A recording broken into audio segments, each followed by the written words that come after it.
Let's make some birria tacos that are crispy, juicy, cheesy, and the consomme, you'd probably want to drink it through a straw. These are the peppers I'm using. The arbol are spicy, and the guajillo and ancho have a more mild taste to them.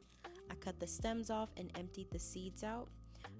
To get some good flavor on them, I added them to a pan, put a little oil, and let them toast before I rehydrated them with chicken broth, so they'll be easy to blend.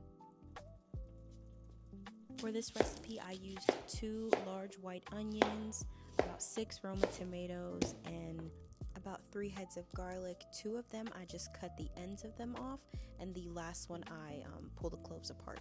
After our peppers are rehydrated, we're just going to add them to a blender cup with our tomatoes, our quartered onion, and lots of garlic. And add that juice back into it, but I strained it so no seeds got in, and blend.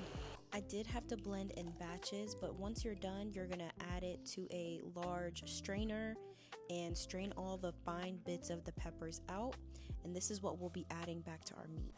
I used chuck roast with good marbling of fat throughout it and some short rib.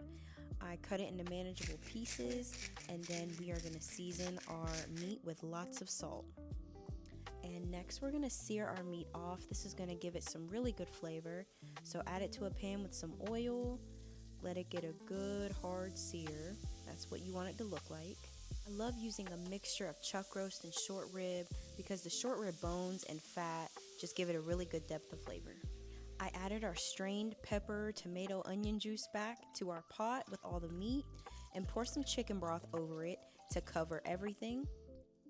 Then I began to add my onion, my 2 heads of garlic, 2 extra Roma tomatoes, splash of apple cider vinegar, the seasonings as shown, 3 bay leaves, a stick of cinnamon, a dash of salt, and some black peppercorns, and a drizzle of olive oil. I let my broth simmer on low for about 4 hours, and I made sure every hour I was tasting to see if it needed any salt. After 4 hours, the meat was very tender and super easy to shred.